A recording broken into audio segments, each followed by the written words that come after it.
Bienvenue dans French Story Library. Ici, on oublie la grammaire ennuyeuse. On découvre des histoires simples, intéressantes, et on progresse en français sans effort. La guerre en Ukraine est un sujet grave. Mais on peut raconter cette histoire avec des mots simples. L'Ukraine est un grand pays en Europe de l'Est. Les gens aiment leur maison, leur ville et leur culture. Leur rêve est de vivre en paix. D'abord, il faut comprendre l'enfance du pays moderne. Après la fin de l'Union soviétique, l'Ukraine est devenue indépendante en 1991. Les familles étaient heureuses. Elles voulaient construire un avenir meilleur. Dans les rues de Kiev, la capitale, on voyait beaucoup de marchés, de musique et d'enfants qui jouaient. Un vieil homme disait souvent, « La liberté est précieuse ». Les jeunes répondaient, « Nous voulons garder notre liberté ». Ils pensent que la liberté est comme l'air. Elle est invisible mais indispensable. Les soirs d'été à Kiev, on entendait des chansons dans les cafés. L'odeur du café chaud se mélangeait avec celle du pain frais. Les familles aimaient passer du temps ensemble. Elles regardaient la télévision, elles parlaient de sport, de cinéma ou de musique.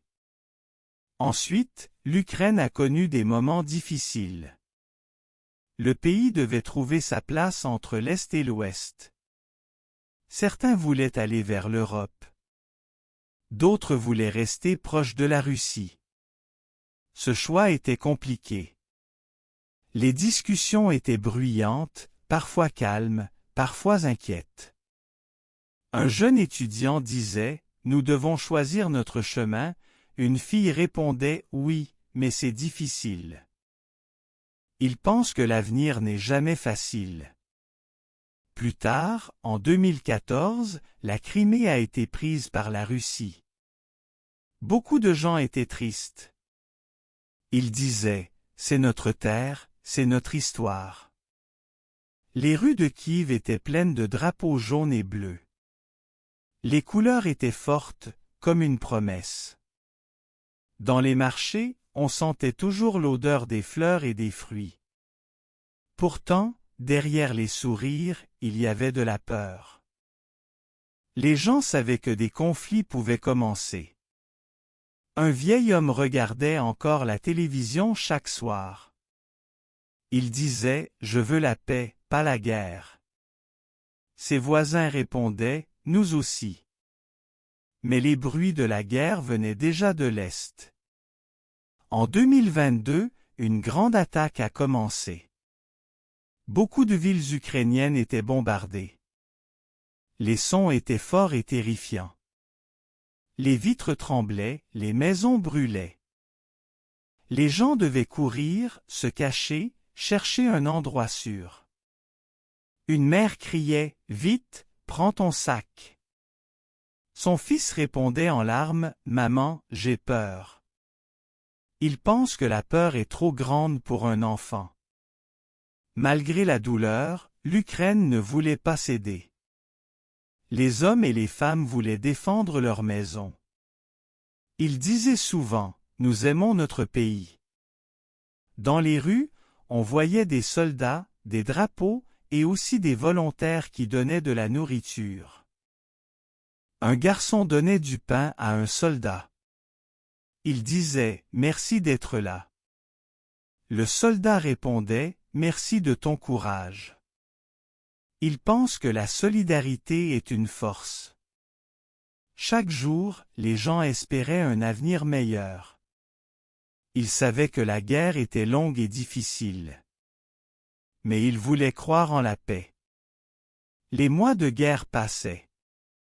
Chaque jour, les familles écoutaient les nouvelles à la radio ou regardaient la télévision. Le son des sirènes remplissait souvent les rues. Quand la sirène sonnait, tout le monde devait courir vers les abris. C'était bruyant, sombre et froid. Une petite fille demandait, Papa, pourquoi ça sonne encore? Le père répondait, c'est pour nous protéger. Il pense que l'enfant ne doit pas avoir peur. Dans les abris, l'air était lourd.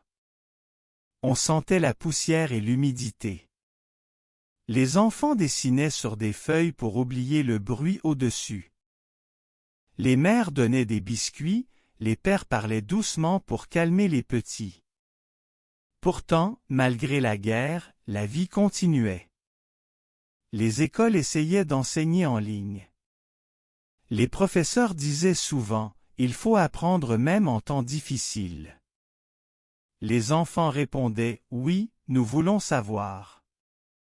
Ils pensent que l'éducation est une lumière dans l'obscurité. Dans les rues, les magasins vendaient encore du pain, des légumes, parfois de la viande. L'odeur du pain chaud donnait un peu de courage. Les boulangers travaillaient chaque nuit. Ils disaient, nous devons nourrir la ville. Beaucoup de familles quittaient leur maison. Elles prenaient une petite valise, quelques habits, un jouet. Dans les gares, il y avait du bruit, des cris, mais aussi des câlins. Une grand-mère disait, je veux rester ici. Sa fille répondait, maman, nous devons partir. Elle pense que quitter sa maison est trop dur. Certains allaient en Pologne, en France ou en Allemagne. Dans les trains, les voyageurs regardaient encore par la fenêtre. Ils voyaient les champs, les forêts, les villes détruites. Beaucoup pleuraient en silence. En même temps, d'autres décidaient de rester. Ils disaient, c'est notre maison, nous devons la protéger. Les soldats ukrainiens étaient souvent jeunes. Ils portaient des habits simples, des bottes, et un drapeau bleu et jaune. Dans leurs poches, parfois un petit morceau de pain ou une photo de famille. Un soldat disait à son ami, « Je pense à ma mère chaque jour. » L'autre répondait, « Moi aussi, je pense à ma famille. » Il savait que la guerre était dangereuse. Pourtant, il voulait continuer. Les nuits étaient longues et froides. On entendait les explosions loin et parfois très près. Le ciel était sombre. Mais dans les maisons encore debout, on voyait des bougies. Les familles faisaient du thé chaud. Elles chantaient de vieilles chansons ukrainiennes. Ces moments donnaient de la chaleur au cœur. Un enfant regardait encore la flamme d'une bougie. Il disait, « Maman, la lumière est belle. » La mère souriait, « Oui, elle est petite mais forte. » Elle pense que cette lumière ressemble à l'espoir. Les voisins s'aidaient beaucoup. Ils donnaient du sucre, du lait, des couvertures. Ils parlaient longtemps, parfois calmement, parfois avec inquiétude. Mais ils restaient ensemble. Dans chaque quartier, la solidarité était comme un mur invisible. Malgré la peur et la douleur, les Ukrainiens voulaient croire en demain. Ils répétaient « Un jour, la paix reviendra ». Et cette phrase devenait comme une chanson dans le cœur de tout le pays. Au printemps, les champs de blé poussaient encore. Le jaune des fleurs brillait sous le soleil. Pourtant, au loin, on voyait parfois des maisons détruites. Le contraste était fort, la nature était belle, mais la guerre était dure. Un vieil homme regardait encore la terre.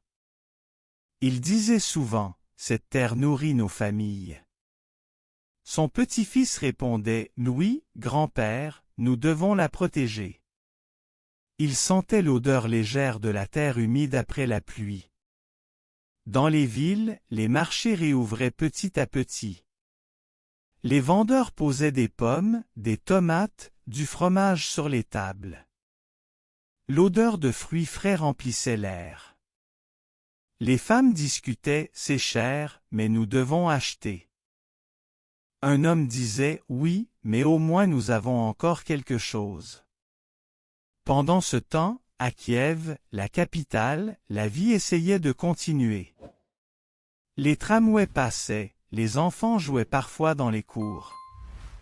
Mais souvent, une sirène arrêtait tout. On entendait encore ce son fort et inquiétant. Les passants couraient vite vers un abri souterrain. Un garçon criait « Maman, j'ai peur !»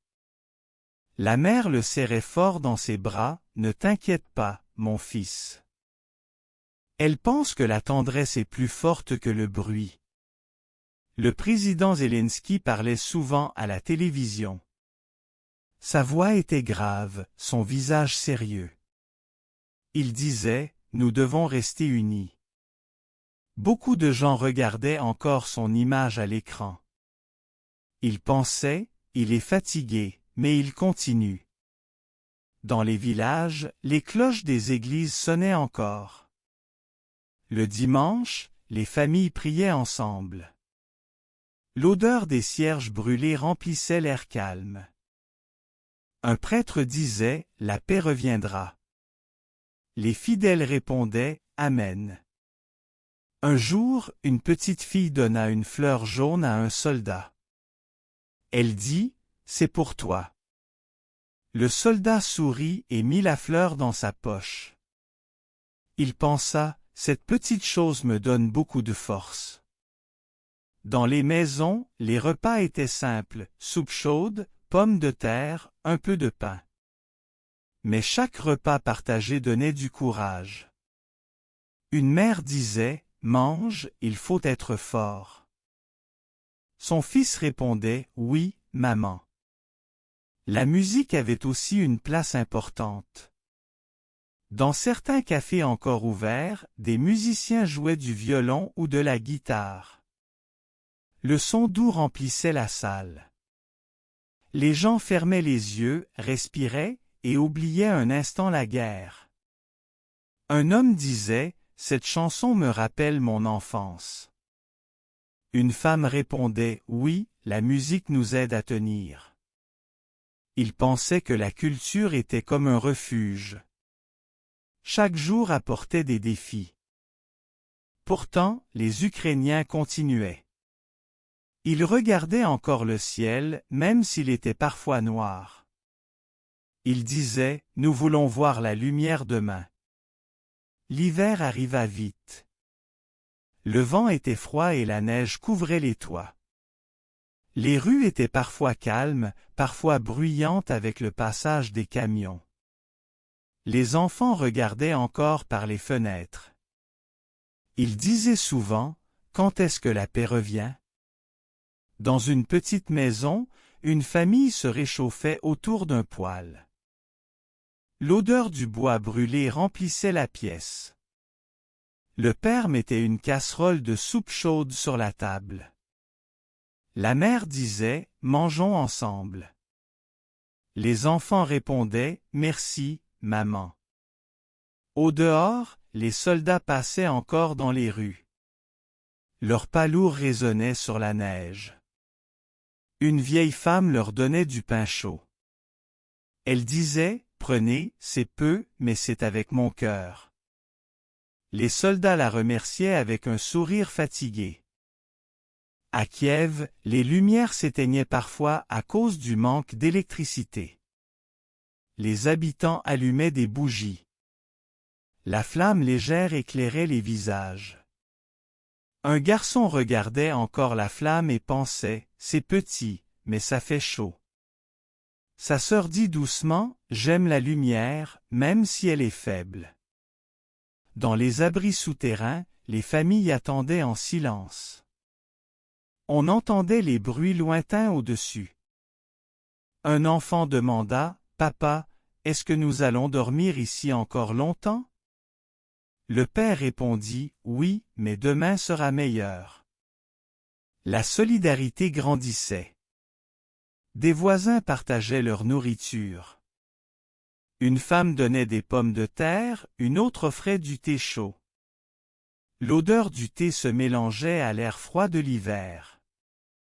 Les gens disaient, ensemble, nous pouvons tenir.